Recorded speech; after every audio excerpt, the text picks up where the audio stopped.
Welcome to the Inside Out Money Podcast. Can't even recognize this place. Too many pieces of our past mistakes. Hi, I'm Maggie, and I believe real change starts from the inside out. So let's work together to improve our money and our lives from the inside out. We will explore all things money and our relationship with it. Join me each week with a rotating set of co-hosts, friends, and interviews. Let's jump in. It's time we going round and round and round and round and round. I was about to say, I was trying to remember where I start. Hi, Liz. My name is Liz. I'm Maggie. You forget. You're Liz. Okay, I got it. Couldn't remember if I read that little intro or said hi to you first, but I'm going to say hi to you first like a normal human being. Hey, Hello. Liz. Hi, Maggie. How's it Hi, going? Maggie. Good. It's so nice to see your face. Happy New Year. Thanks. I feel like I haven't seen you. I mean, I was going to say I haven't seen you in a while, but we spent, hours on a end of year expense review episode, but that still felt like weeks ago. That's true. That was like 2 weeks ago, though. Yeah. But then I always feel like I spend more time with you than I do because after we record the episode, I then spend a very long time editing it. So it's like I have like double to triple to quadruple the time that you have with me that I have with you and everyone else. With my voice in your With ears. your voice in my ear. That sounds nice. Not for just you. your voice, but like we were just discussing, all the noises, your breath in my ear, because for anyone that doesn't know, like we edit out some heavy breathing. It sounds like we're like panting on the podcast. We edit You're stuff. welcome. It's so good to see you, Liz. Sorry, This is probably making people cringe. So anyway. that was creepy the way I like sniffed into the microphone. Anyways, in case you're not sure where you're at, you're listening to the Inside Out Money Podcast. Welcome. This is not a breathwork podcast. This is actually a personal finance podcast focused on redefining wealth from the inside out. Each week, I speak with a rotating set of co-hosts about a different financial topic to help you improve your financial mindset and tactics. This week, we have co-host Liz from Liz Gets Loaded here with us, and we're going to talk about leaving a job, whether it's voluntary or involuntary, and like all the stuff that you need to do around that and that you should do, that you shouldn't do. And ultimately, like, jobs are where all of our money comes from, mostly. And I hope.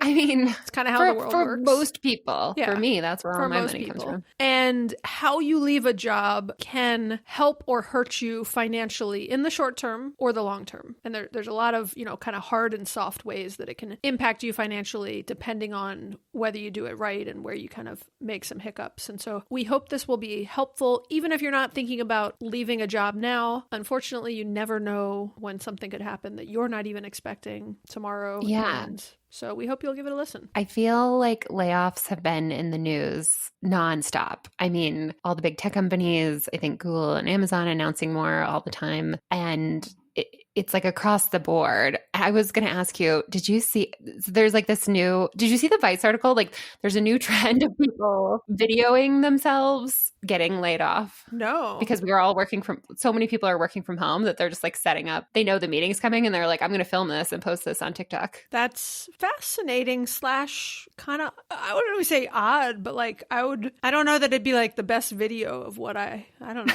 I don't know. You do you.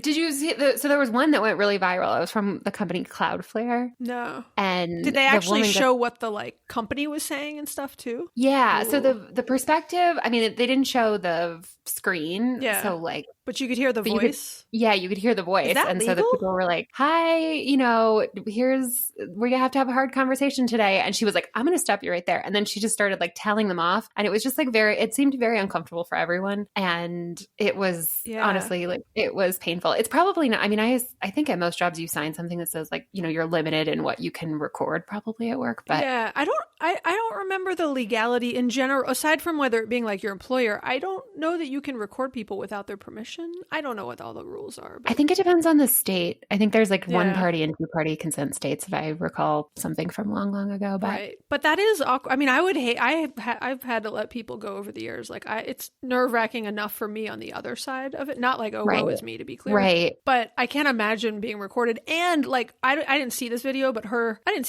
I'll comment on it anyways. Her telling someone off, I'm like, we'll get into this, but like, doesn't help you in the short or long term. Might feel good to get something off your chest, but but we'll get to that eventually. Yeah, it's definitely not a choice I would make. I mean, That's I a nice way applauded of saying her. it. Balls. She had like a lot more composure than I would have. I've never been, to be clear, I've never been laid off. I guarantee you I would be crying like before the call even started. Yeah.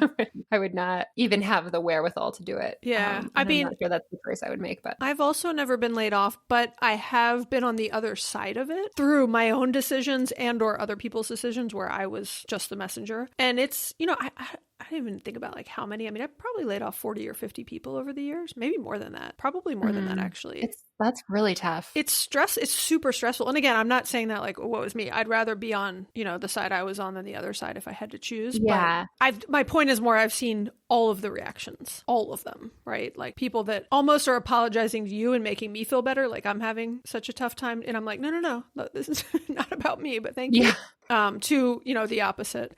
I don't know if this is like inspiring the TikToks, but I do know, the start of the year, because I think, we're in early February. I think we can still call this the start of the year, is one of the most popular times to get a new job, to quit voluntarily. Often, if you're doing it voluntarily, you're kind of waiting for the end of the year to be eligible for your bonus or, things like that. So it tends to be, when I was on the employer side, it was often a popular time that people were willingly leaving and just, new year, fresh you, looking for more money, new job, whatever. Right. I think it all goes into that. Like people make a New Year's resolution, like I'm finally going to leave this job, or to your point, their bonus gets paid out, or I don't know, just like they finished. It's like feels like a finish line. Like, okay, I finished that year. I want to go move on to something else. But I don't know why companies tend to do it so much at the beginning. I do think I will give companies credit. I think it often happens at the beginning of the year because they don't want to lay people off right before the holidays. So if you can't get it done, like, I don't know, before mid-November. Yeah, we would never do it even like if it gets, close to Thanksgiving or anything. Right. But I think, often it's budget time. And so when you're looking at a fiscal budget and you've kind of got to, pull back payroll or your overall payroll expenses. And honestly, I think it would consistently happen different times of the year in my experience, but I could see why it might be happening more, certainly at the beginning of the year than in Q4. Yeah, that makes sense. I wonder if there's any like numbers on that, but it's hard to know. I mean, sometimes you can kind of see the writing on the wall. Sometimes you can't. We'll talk about this at the very end of the episode, but I'll tease it now. There are, I would call them shysters out there trying to tell you that they have the secret way to know if your company is going to do layoffs, and it's mostly lies. And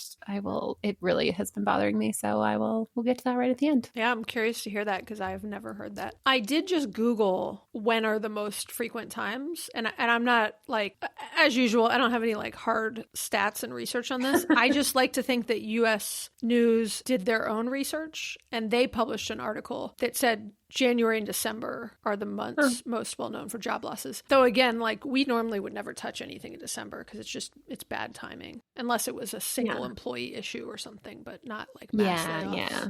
Okay, so what should people do? We're going to run through a bunch of things to think about and do or not do. I think one of my number one things that comes to mind is before you do anything else, like if you're getting ready to voluntarily leave a job, or maybe you think layoffs are coming, know what you agreed to. So do you have any kind of employment agreement, a contract? Go back and read your offer letter. Do you, like if you're getting ready to leave, you might have to be employed on the day bonuses get paid out, right? So like if your bonuses get paid out January 31st and you give notice January 15th, like they don't necessarily have to keep you on. Your company could decide to be uncharitable and say, oh, actually, that's fine. Today can be your last day. And also you're not getting paid your bonus. Check and see, like, do you have stock options that vest on a certain date? Even, if you have options, they might vest on the first of every month. So if you're going to give notice, like make your last day the second, right? Like do yourself a favor. Same with maybe your health insurance might end at the end of the month. It might sometimes be worth it to just stay for like 1 or 2 days into the following month if there are some things that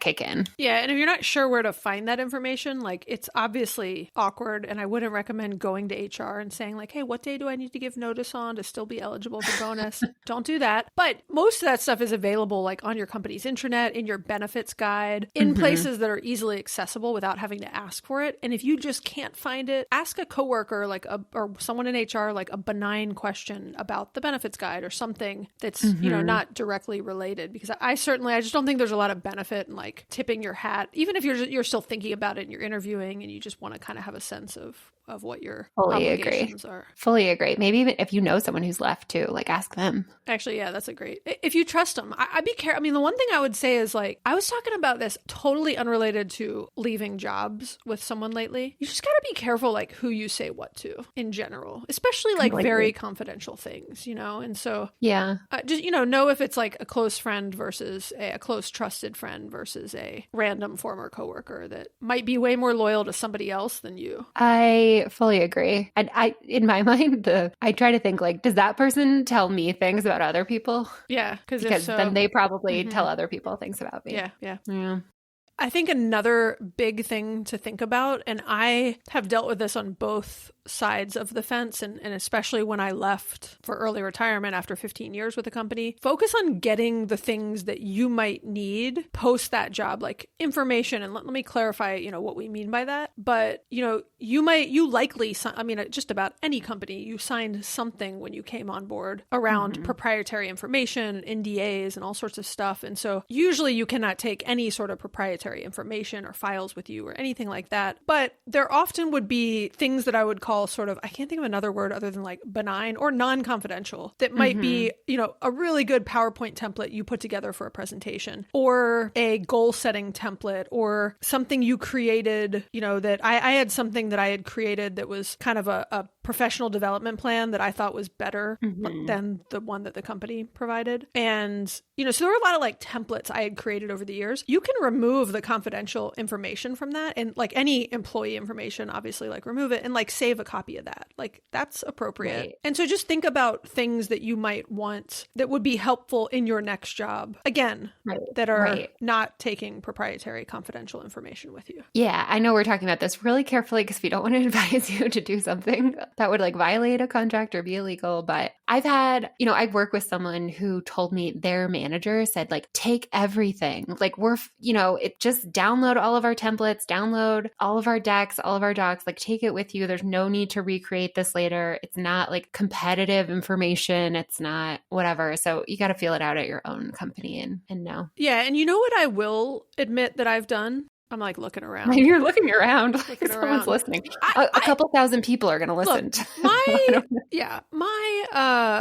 always, I have I think a pretty decent like ethical meter. What do you call that? I agree. Ethics, I agree. something. Moral compass. Moral compass. What a nice word. Yeah, that. I've got that. But we had access to these, like through a third party, we paid for access to something that gave us like kind of cliff notes of like books. It was like short versions of book reviews. It wasn't our information. Like we had access to it through a third party. And I remember like before leaving being like, oh, I really love these little book write-ups that I don't have to like read the whole book. I get the gist of something. And so I downloaded some of those for books that I wanted to read. Completely.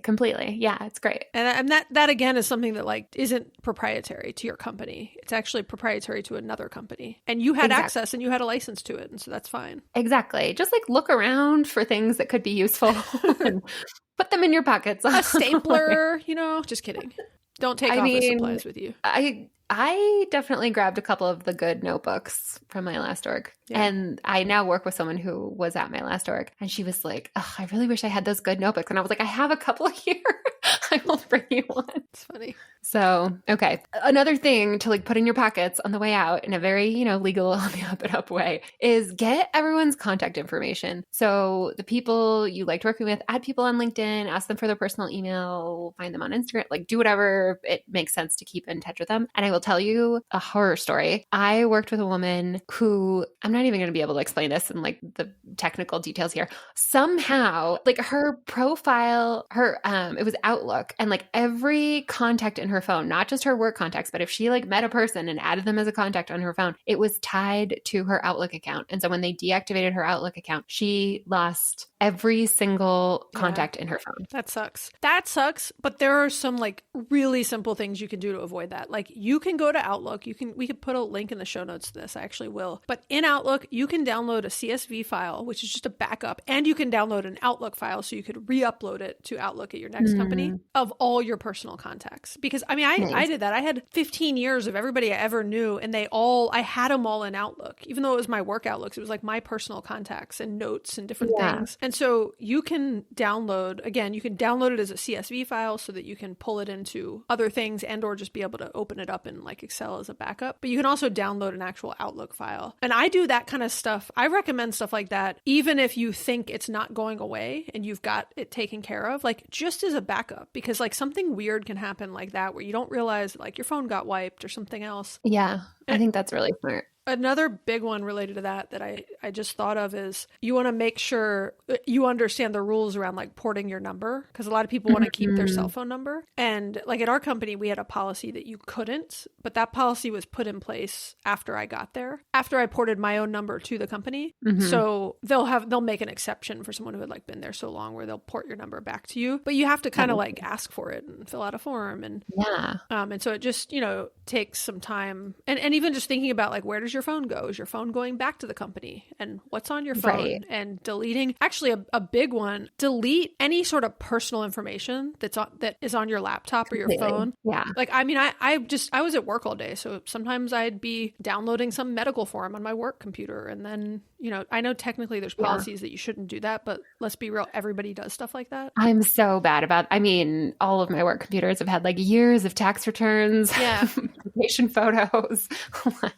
So go delete all that stuff, because you don't want it just accidentally getting in the hands of somebody else from your phone or your work laptop. Being embarrassed of someone's.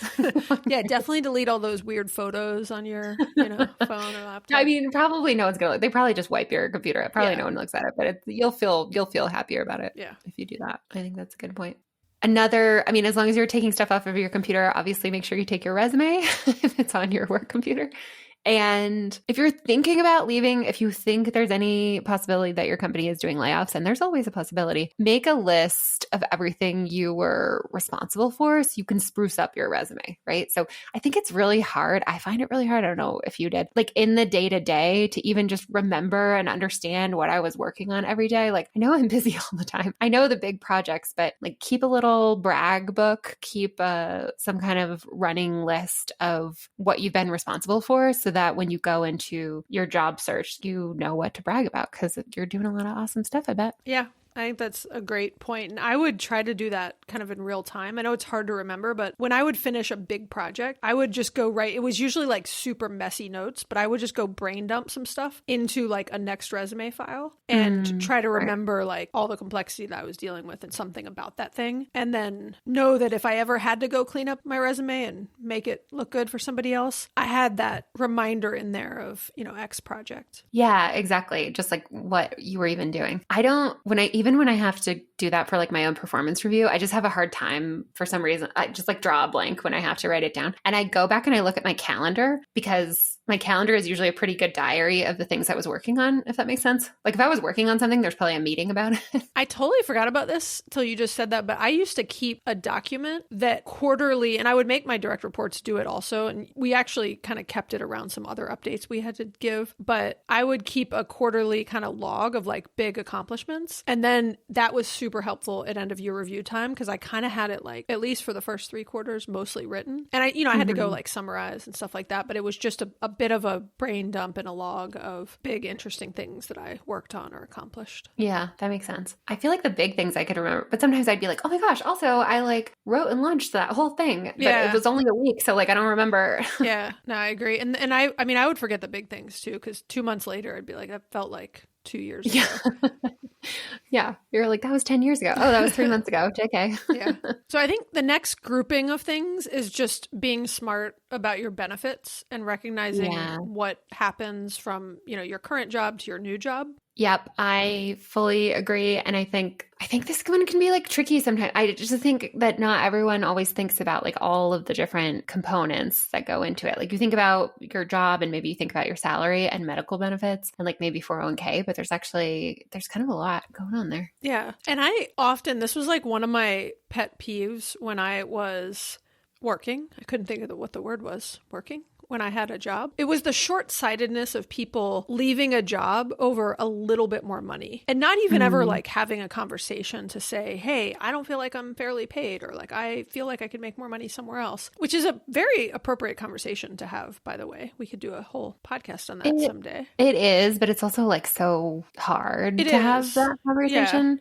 When the opportunity comes up, and it doesn't that often, but someone actually asked me the other day, like, what's your advice for like people leaders, is for like the manager to bring up compensation on a regular basis, like outside of the normal review process, to like make, because I feel like whenever I've brought it up, like whenever I've wanted to bring it up to a manager, I know it's appropriate. I know it's fine. I know they like me. I know it's going to be okay. But I have to like gather up all of my courage to start the conversation. So anyways, that's neither here nor there, but it is a bummer that people don't feel comfortable doing it and then just decide to leave rather than having one uncomfortable conversation. Yeah, I agree. We actually did an episode on Friends on Fire, episode 168. I'll put a link in the show notes to it, that was called How to Ask for a Raise. And I won't get into it here. I agree it's awkward. I got better and better at it over the years through some very good advice from other people, but it's not at all inappropriate to have that conversation. Yes, it's awkward. It's like a yes and. Yes, it can be awkward. Yes, it's a very hard conversation for most people. But most of the people who actually deserve raises, it's like most awkward for them. I'm just going to go on a limb of like saying that, at least in my experience. The people who had no trouble asking me for raises over the years were often the people who didn't deserve is not the right word. Were not in a position Not of, like your top. well, either they were already highly paid, they were already appropriately paid, or Gotcha. or they were not top performers. So it was like a mix of those two things, but they had no problem asking for it. And you know, there tends to be it on average, like stereotypically, women have more of a problem asking for it than men do. Yeah. But the idea, the point I wanted to make was, think about if you're voluntarily leaving, prior to leaving, like when you're considering other opportunities, think about all the aspects, right? I was always shocked. And when I said, you know, my pet peeve earlier that I didn't finish saying was people that would leave over like $2,000, you know, and I always was sort of like a couple things. One, the first question I would ask someone every time they put their notice in, well, unless I wanted them to, unless it was like, oh, this is their like, notice in. Yeah, I know it sounds bad, but you know what You're I mean? like, woohoo. Yeah. Phew. But if I wanted them to stay, the first question I would ask them is your mind already made up, or is there something I could do to convince you to stay? Because I don't want to go like fight for more money or fight for something for somebody. If their mind's made up, I'm going to respect it. And I'm going to like ask, like, is the door still open a little bit, you know? Yep. And I actually remember asking Mike that question when he said he didn't want to do Friends on Fire anymore. It's like the first question I ask anybody, you know? Like, are you saying there's a chance or no? And so I just think it sometimes can be short-sighted to leave over a couple $1,000s. And I'm not saying a couple $1,000s isn't meaningful, but a couple points. And Liz, I know you'll get into some of this in a minute. Some of it is related to the full compensation package of what looks like a couple $1,000s when you compare benefits at two companies may actually be negative some amount of money. Yeah, because sometimes they won't even share with you like the medical benefits costs, right? Which they totally should, though. But yes, you're right. Sometimes it's hard. Or like they might just share it with you, like if you ask, but you might not have it. Yeah, they're not offhand, proactively right? sharing it for sure. Yeah, and that could easily eat up. Yeah. Or a 401k match different, like what, you know, stock bonus, like. Yeah, those things add up. I also think even if everything else was equal and it's still a couple more $1,000s, I think there's some pretty big like quality of life factors. Like, are you respected at your current employer? Do you have a great relationship with your boss and other coworkers? Like, I think, you know, the phrase like the devil you know versus the devil you don't, like there's pros and cons at every workplace. And if you have a pretty good thing going and you're well respected and you've got some level of tenure and you're well thought of, I think I would be hard pressed to leave that for a couple $1,000s. Like I would need, you know, bigger things incentivizing me personally. And so I more just give the guidance of like, I know this is a financial podcast. It's not all about the money. You should be weighing all of the factors and all of the different pros and cons, including the money and benefits and everything else when you are considering making a job change. If the ball's in your court, right? If it's a voluntary situation that you're initiating. Yeah, for sure. I think that's a really tough one too, because is. It's so hard to know what a company is actually going to be like. Yeah. Like, it's really just hard. I don't know. I just think, I think we all know people in this position, but I definitely know people who have left a job and gone to another company and been so excited about it. And then they're like, oh, I did not realize what I had. We called that boomerang employees because some of those people would come back. They'd realize they actually had a pretty good thing and they'd say like, oh, that was, I've seen actually, the company I worked at has a lot of boomerang employees that go somewhere else and come back and are like this. Yeah, it's not a bad thing. Sometimes as a company for people to leave and understand. Yeah. Oh, wait, I thought I could go find greener grass, but as it turns out, the grass is pretty green right here. One of my favorite, this is a good friend and like someone who I've worked with for a long time. She would always say, I think this is something she would say, the grass is not about green or grass. Like the grass is they're all different shades of green, right? And so you're always like thinking like, oh, is the grass green or someone else? Like it's still grass. You're still working, you know? Yeah. Do you know what's I think often someone I worked with who I really liked left and was like, oh, I have to take this opportunity. Like I just got offered my dream job. And this is so cynical, and I think I'm embarrassed because I think I actually like said this to him, which now that I'm thinking about it was maybe not the kindest thing to do. But I was like, I feel like people are always like, I just landed my dream job. I just got my dream job. Very few people say I have my dream job because like once you get into that job, it's still a job. I like my job a lot. Like I love what I work on. I love my coworkers. I love my boss. But like, I don't know if there is a dream job. What's that TikTok sound that was popular last year? Like, I've told you many times I do not dream of labor. I have no idea what you're talking about, but that sounds funny. I spend too much time scrolling, but anyways. Are you on TikTok? You must be because you've referenced TikTok twice. I feel like I use TikTok and Reels like interchangeably. Oh, okay. But I do scroll on TikTok sometimes, but I try not to because it really sucks you in. Yeah. I remember during COVID, I got on it for a little while and then I was like, this is more dangerous than, not dangerous is the wrong word. This is more like sucking me in than Instagram. It really does. Like that algorithm is powerful. I can barely handle Instagram most days. Okay. What else? What else should we be thinking about? Okay. A couple tactical things like, compare the 401k match at your old job and your new job. So it could be like if your new job has a higher 401k match and you're switching mid-year, it might make sense to pause your 401k contributions at your current job and then make those contributions at your new job. But also like make sure you have all the information, find out if you have a waiting period, because I did that when I changed jobs. I was like, oh, I'm going to wait because my new job has a higher match. But then I forgot that there was a 3-month waiting period. Yeah. So and I actually did not come out ahead. Maxed it out at your old place. Yeah. Or made at least like those 3 months kind of worth of contributions before I left. Yeah. So. We had a 6-month waiting period at our company. And again, those are things that you should get. Like if someone's not proactively giving them to you, you should ask for a copy of the full benefits package when you're interviewing at another company. It could be one of the first things you ask for. I mean, I usually like to make sure they're actually like interested in you, but it's very appropriate to ask for that. Don't be once you have the offer for sure. Like once you have the offer, like be that person with all the questions about health insurance and 401k and how does the bonus work and how does stock compensation work. And I think you can say like, thank you so much. I'm so excited for this offer. Like I would love to see, the full comparison of. Yeah. Like I'm a very thorough person. I want to know all the information. That's why you want to hire me. Yeah. Exactly. I love that. And then, same vein, like compare the medical benefits. I don't, again, I'm in Maggie style. I don't have numbers on this, but just my sense is that like a lot of humans don't know what they're paying for medical insurance, what their deductible is, like just how all of that works, because that really can swing in such a big way. I think we talked about this on an episode recently. Maybe it was the end of the year one. We were talking about, we were talking about high deductible healthcare plans. You have to be on a high deductible healthcare plan to contribute to an HSA. And we were talking about like, I'm on a family plan right now and my deductible is $3,200. And I feel like you and Andrew were telling stories of being on plans with like $10,000 deductibles or higher. When you shared that, it was just making me realize like some high deductible plans actually, even though they're supposed to have a high deductible, have a lower deductible than a regular plan that you're paying more for. So companies choose how much they want to subsidize of the cost of their medical plan. And based on the size of the company, they may have different rates to start with. But like, I know people who pay nothing for medical benefits. They get free benefits at their company. And then I know places where the benefit cost is incredibly high, or it's incredibly high to add a partner, whether they're employed or not. And then some companies, they don't care if your partner's employed or not. Like the policies are just totally different at every company. You cannot assume they're the same, even if they're both both big companies or small companies, like you need to ask Yeah. and compare them. Right. Get that. Just ask for the benefit guide. And if you don't feel like you can digest all the information, you have like someone in your network, right? One of your friends is a benefits nerd. And if they're not, just ping me and Maggie and like we'll help you look at it just for fun because we like to do that. So It's although- Liz at Liz Gets Loaded. She'll help you. Maggie's like, don't send me your benefit I'm really guide. busy, guys. You know, Liz is better at this stuff. So busy. And I got nothing but time these days.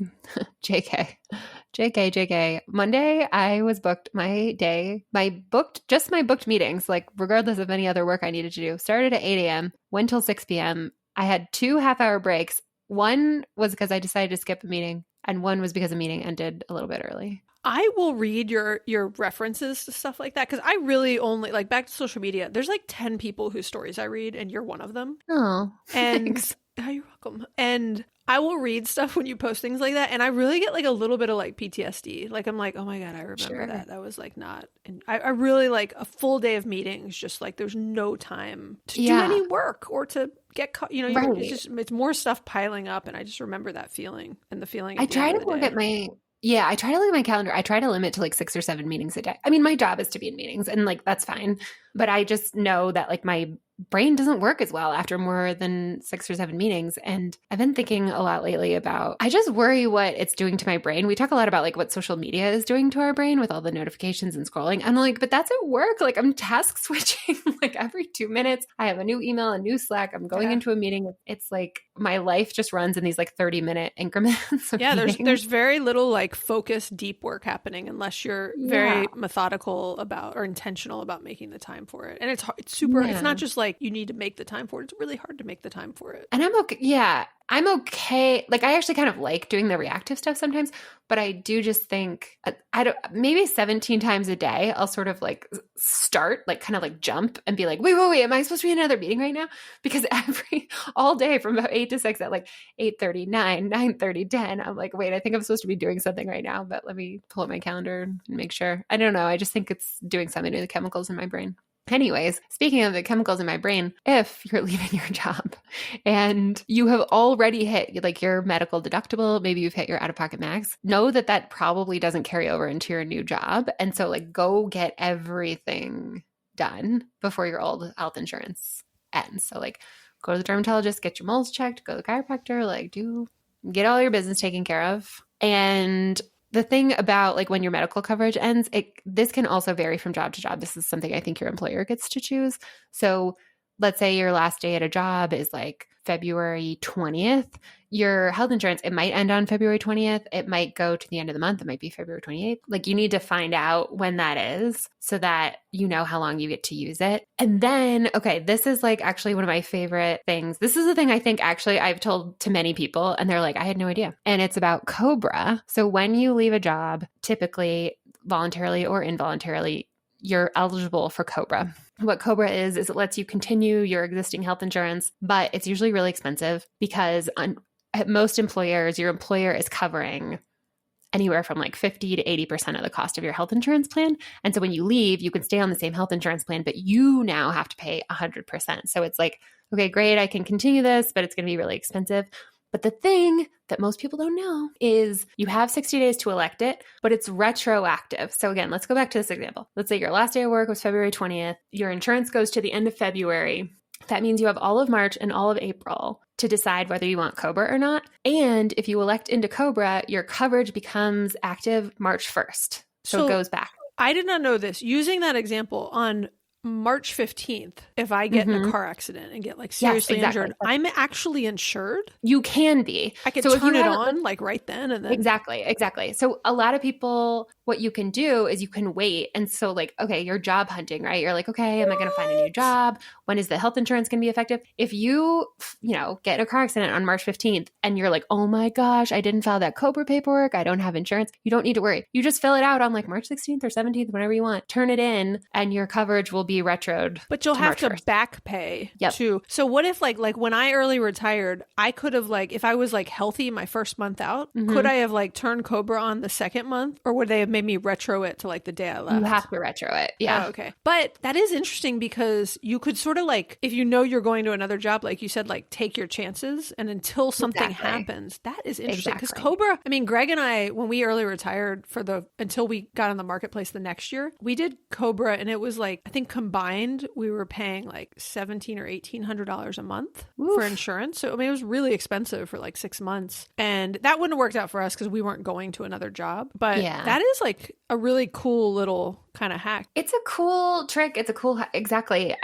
Because I think it applies probably more to people who are leaving involuntarily and they don't know where their next health insurance is coming from. They don't know like how quickly they'll land another job. Exactly. Yeah. You don't know how soon it is before you find a new job, and you don't know when you start that job. Maybe there's a waiting, maybe benefits start day one, maybe it's the first of the next month, maybe it's 30 days. Like it could be all these different things. And so you can wait and find out. Or actually, if you're leaving voluntarily anyways, you can still kind of float, right? So like, let's say your last day is February 20th. You decide to take some time off. You're not starting your next job until April 1st. You could just be like, I'm just going to let March, like, if I get in a car accident, I'll file for Cobra. If I don't, I start my new job in April. I'll start my new health insurance then. So I was just going to say real quick, like with all things we try to say, like you should do your own research on this because you can get in some pretty sticky situations if you are uninsured. I mean, I know someone who got diagnosed with cancer between jobs and chose to just take their chances. I don't think had access to Cobra at the time and it wasn't in this time limit, but I just say that as in like, do not take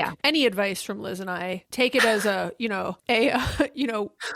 advice from us, but like verify. Well, I'm just saying, also, take it as a seed and a nugget to go then learn more yourself and verify what we're telling you about your own situation. Yeah. I mean, Congress could pass a law tomorrow and like change Cobra, and you might be listening to this 5 years from now and things could have changed. But in general, that is how Cobra works. And I just think that that's really neat. Yeah. Very cool. Did not know that. I know. Okay. One more fun fact about Cobra and then we can move on because it's fun fact. We should do a whole episode on fun facts about Cobra. That's going to get a lot of listeners.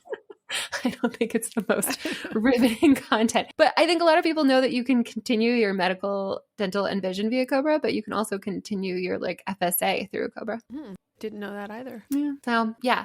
Couple other things on medical benefits. If you have an FSA, a flexible spending account, make sure that you use all the money. So that's the one where FSA is like the one that's use it or lose it at the end of the year. So let's say you're going to leave your job in January. You could like put a ton of money into your FSA, spend the whole amount for the year, and then quit and you would come out ahead. So that's kind of neat. And then also HSA too. If you are going to a new job and they don't offer an HSA, you might make sense to put a lot of money in before you leave your current job. All right. That's the end of the boring medical benefits part. I don't know. Some people might think that's riveting.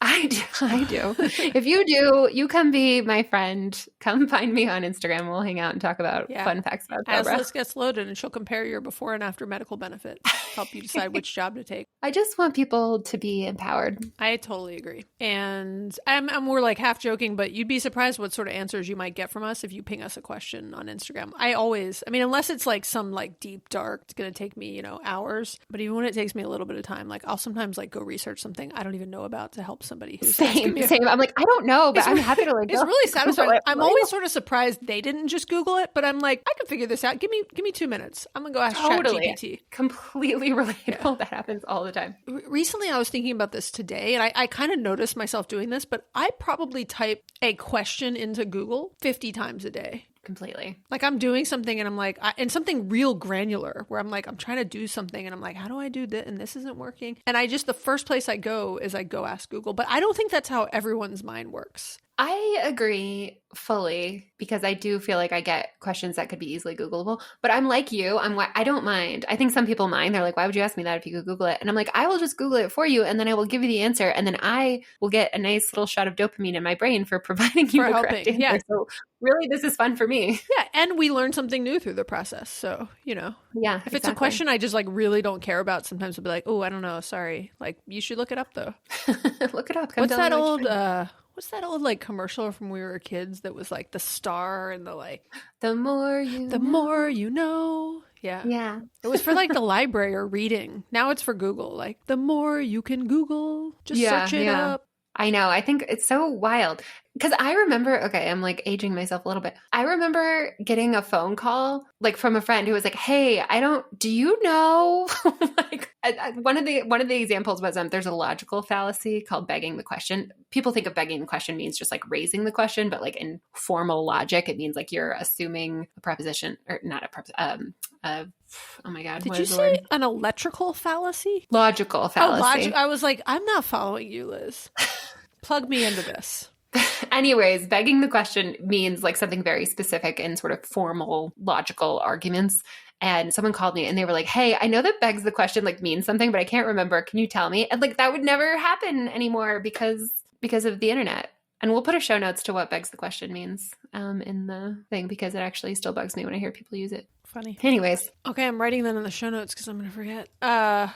Okay. So the final category of things is a bunch of things around keeping it professional and not burning bridges. So, I mean, the first one is just how and when you give your notice. So always give at least 2 weeks. That is, at least in the US, I should say that's customary. There are very different practices outside the US, and I'm familiar with this from working for a global company. But in the US, 2 weeks is incredibly customary. You aren't really obligated to give any more than that. You certainly could if you want to. Perhaps if you're in like a more senior role or you've been there for like a really long time or you just know that it's going to take a while to transition what you do realistically, like you're welcome to give more, you're welcome to offer more. You do not have to though. And you should also be prepared for them to say, this is your last day when you give the notice. Certain companies and certain types of roles where it's like highly confidential and sensitive data and or there's kind of other things going on that you may not realize or just like a bad manager or like someone that's got to be, I don't know, there's all sorts of kind of reasons why that could happen. But you mentioned this earlier around information, like just when you give your notice, you should already be prepared with whatever you need, your contacts, all that stuff, because you might have your stuff taken, you might have your computer turned off, you might have your badge shut off, and you should just be prepared just in case. That happened to me one time. I was really bummed because I was like making a big deal out of giving 3 weeks of notice. Like I told my new job, I was like, oh, I just really want to do right by this company.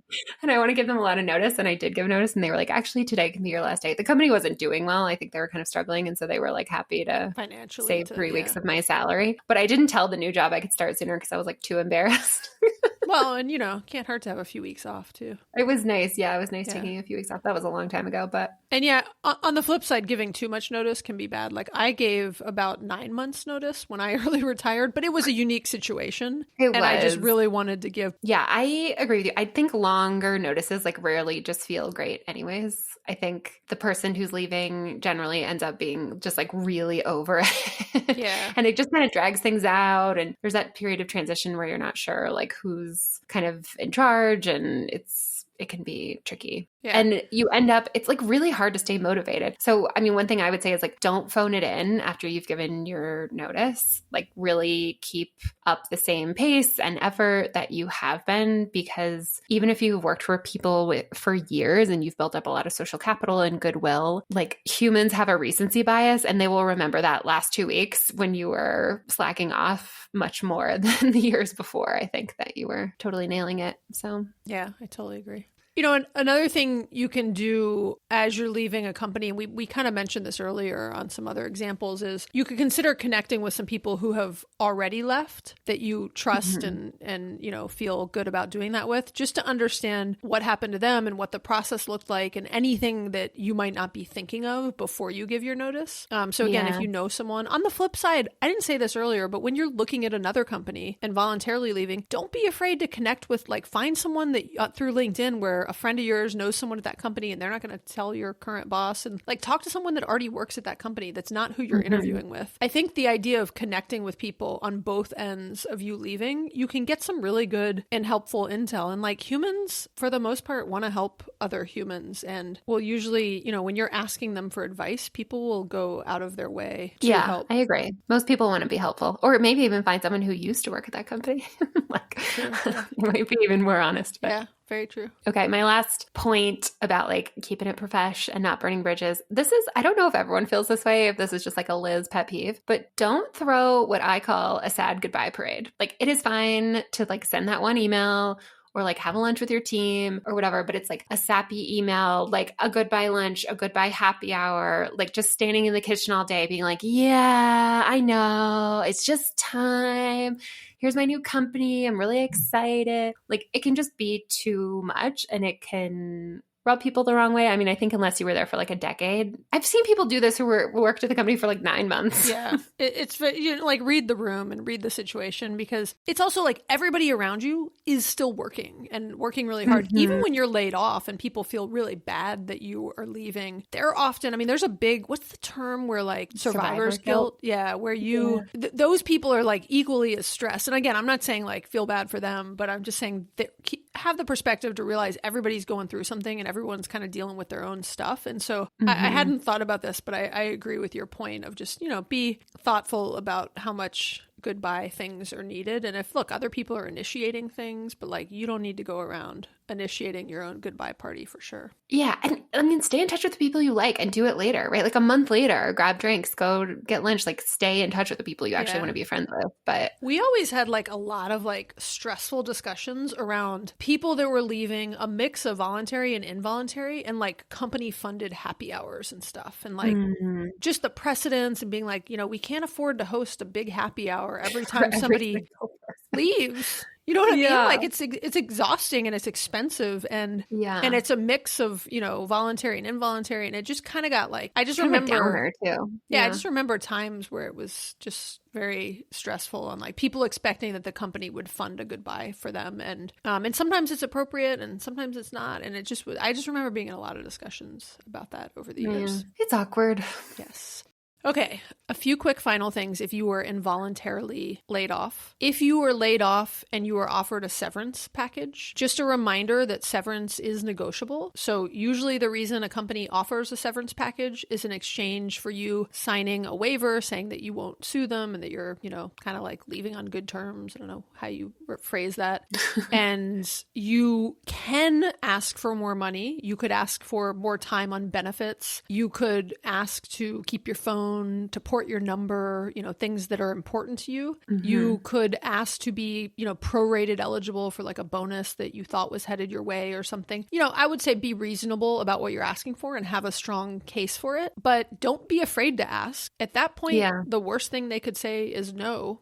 They're not going to like take away. Fired. Yeah, you're still fired. They're not going to take away the first. They're not going to be like, oh, you asked for more. We're taking this one off the table. Like they still want you to sign the waiver and kind of leave politely and quietly. And, just remember if there's something that seems unfair about that severance package to you, don't be afraid to ask for more. And in my experience, that's easier when it's like a single person or two that are being severed versus when it's like some sort of mass company layoffs. That's when like precedence is a thing and like they just have to be careful because, everyone's kind of getting like, a lot of companies have a severance policy based on your tenure and how long you've been there and what you get based on that. Yeah. But I think you're right. I think there'd be like equitability issues of treating people the same. And then also if it's a lot of people, that usually indicates there's like a bigger budget issue and there's not, the funding for that. But I think a lot of people like, again, maybe don't understand that severance isn't just like something, it's not just like a generosity, right? It's in exchange for something else. So everyone's getting something out of it. Like the company's getting you to sign something, that says like, hey, like I agree I wasn't subject to like ageism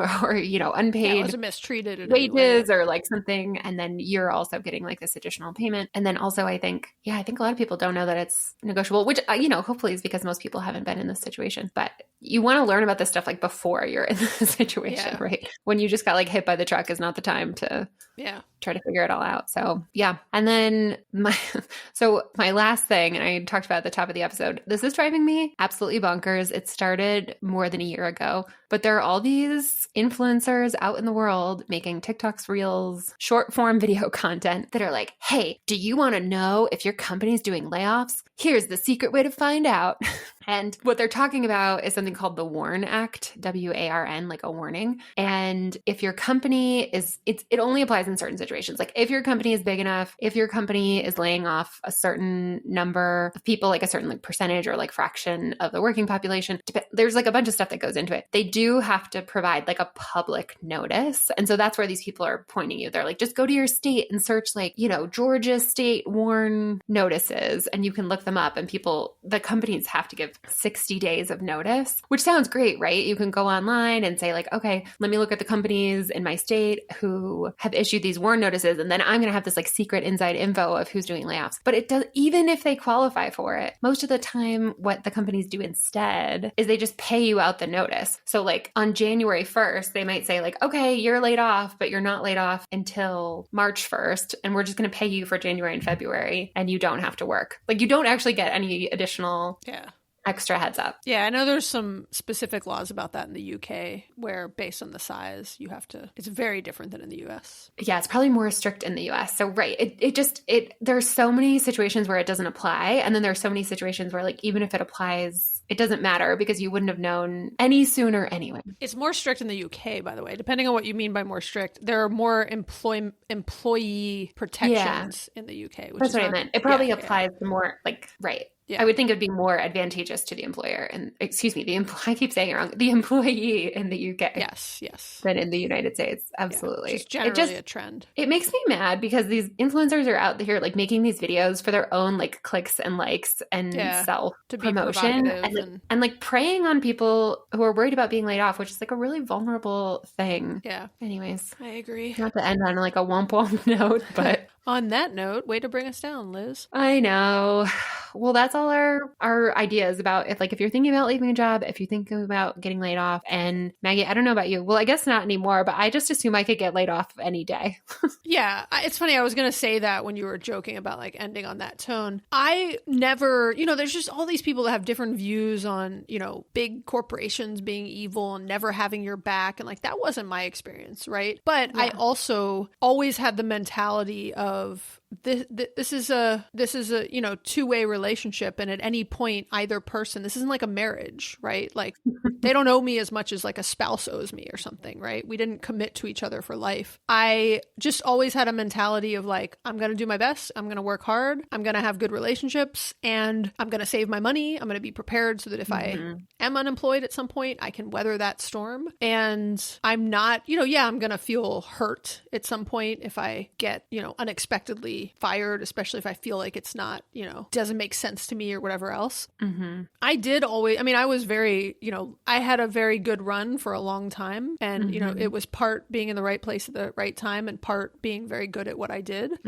But I also just had a mentality of this could end at any time. And I'm kind of mentally and financially prepared for that. And I think that's important for people to remember, and probably a good note to end on, which is like, listen to all the other Inside Out Money episodes and Liz Gets Loaded episodes, and like get your, kind of serious, like get your finances in order so that you're not stressed if you do get let go tomorrow, because you've got a little financial cushion and you can get by for a while and you can handle everything appropriately and you'll be fine. And all those things we were talking about earlier, Liz, of like people responding badly, or not badly, but, highly emotionally or whatever else when they get laid off, is likely because they're really stressed about the finances, right? If you're confident about it, you're going to be okay, right? You're going to you're going to handle it differently, I think. I think I would agree, but like in a different way. So I personally, knock on wood, I've had great luck. I've had great employers. I've never lost my job, never been laid off or fired. Layoffs have hit my family a couple times. And I will say, even when you have all of your financial ducks in a row, it's still like an emotional gut punch. It just sucks. And it, for a lot of us, our job is like a big part of our social life. And we have these relationships, and it's where we get a lot of our value and identity. Exactly. And so even when, in both of those cases, like we were 100% fine financially, like more than fine financially. And it still was like really, really awful. Like just one of the worst things. Well, I'm just so happy that like we didn't also have to worry about like how we're going to pay the mortgage on top of that. I appreciate you saying that, because in fairness, I have never been laid off. So it's a lot easier for me to say like, oh, handle it like a champ. And, like it is. I've just never been through it. And so it's just easier, said than done. And I would take your perspective way more strongly than mine as someone who actually has been through it on, both sides of it. But it's what you're saying, like part of the stress, exactly. But your point still stands in that there are many levels of stress when you end up going through a layoff or being fired or whatever it is. And like, don't let money be one of them, right? You have enough other things to deal with. So yeah, that's true. Okay. Yeah, very true. And I think that's a good note for us to wrap this up on. We appreciate you all listening. We know your time is limited and valuable. We always appreciate you spending it with us. If you'd enjoyed this episode, we always love it. If you want to give us a written review on Apple Podcast or a rating on Spotify, we really, really appreciate it. We read all of them and they make us smile. So thank you. Over and over again every morning. Yes. You can subscribe wherever you listen to podcasts. You can share this episode with a friend. If you have thoughts, questions, we would love to hear from you. The phone number is 404-981-3370. Or you can find Maggie on Instagram at Inside Out Money. You can find me on Instagram at Liz Gets Loaded. Awesome. Thank you, Liz. Thanks, Maggie. Talk to you later. Yeah, you too. Bye. Bye. We're going round and round and round.